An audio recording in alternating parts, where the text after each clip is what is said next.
Salutations and a tip of the fedora to you, my friends. Today I'm going to be talking about the Ringed City DLC for Dark Souls 3. Now, I know I'm a little late to the party with this video, as World of Warcraft's new content patch came out, so I've been very busy with that as well as my job. But I'm here now, and that's what counts. If you haven't played through the DLC yet, just a heads up, I will obviously be spoiling the shit out of it, and if you don't want that, I suggest coming back after you've played through it. All that aside, let's dive into the Ringed City. Now, I have to be honest, my first experience with this DLC, being the Angel Butterfly Death Machine monsters, I wasn't too thrilled.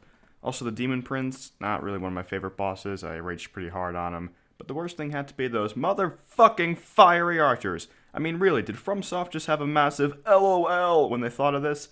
I get it. It harpers a lot of what Dark Souls is about in terms of punishing you for being impatient. But you know what? So does the Bed of Chaos, and we all know how everyone felt about that. And then there's this swamp full of things, and the Dragon Slayer armor. Just there. For no reason. So naturally I went ham on it, hoping it would drop something, and, well, I was right. The legendary armor, almost picture perfect of what Ornstein wore in the first Dark Souls, awaited me after I downed him.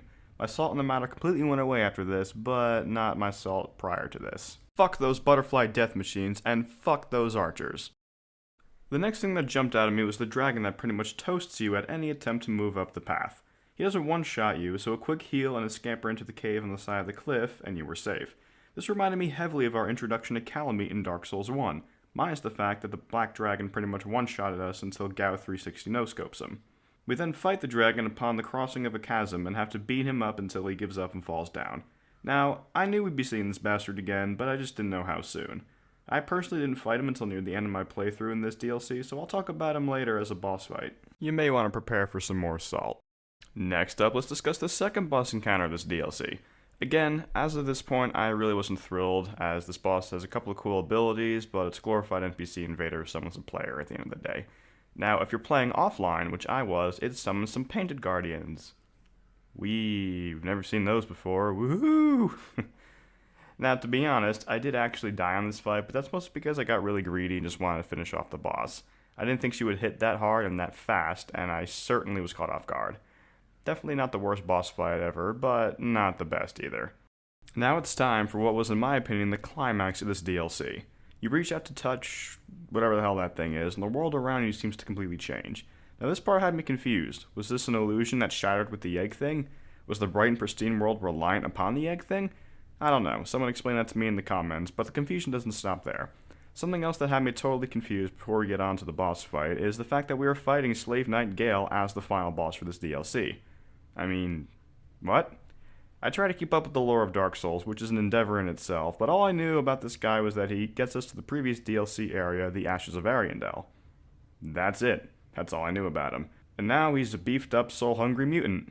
What happened to him? Why is he here? What are his motives? How did they develop? Maybe I'm just completely oblivious and all these plot points were explained, but as of right now, I still have no idea. Once I got over my initial confusion, though, the fight is on. Erratic and delayed, yet rhythmic attacks that were very impactful and hurt a lot. I mean, killed you in 2-3 hits if you were lucky. Some of these movesets reminded me a bit of Artorias with the erratic nature, the jump slam attacks, and so on.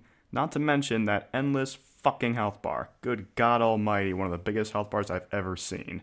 After beating down on him for a bit, he powers up and starts jumping at you with flames. Blood and flames, reminiscent of fights like the Abyss Watchers and Lady Maria from Bloodborne, this guy comes in hot. Pun intended.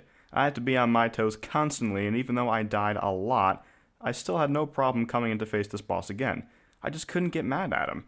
I felt like I genuinely got outplayed, and the fight itself was so fun and epic, it was just not a problem coming to face him again and again and again. Also, the boss run is super short, bordering on non-existent, so that helps too. When I finally downed him, it was literally one of the best things I've ever felt playing Dark Souls, rivaling the feeling of beating Ornstein, Smough, Gwyn, and the Soul of Cinder for the first time. My hands were literally shaking, and I had to actually take a moment to catch my breath. One of my buddies was kind enough to clip that moment for me right after it happened in the stream, so I'll let that illustrate my final thoughts on this boss.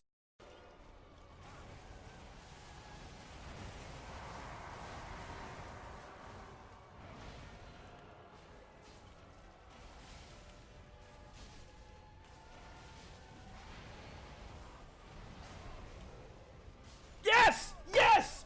Yes! Yes! Woo!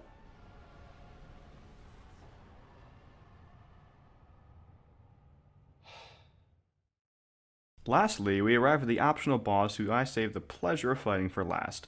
To be honest, I have very mixed opinions about this boss. It's an extremely well done dragon fight in my opinion, but I hate fighting dragons quite a bit in Dark Souls, so like I said, my thoughts are very mixed. His moveset reminds me heavily of Calamite, fucking infuriating breath attacks of the King of the Storms from the Nameless King fight, and then he'd sometimes randomly go berserk for like 10 seconds in a way very reminiscent of Osiris.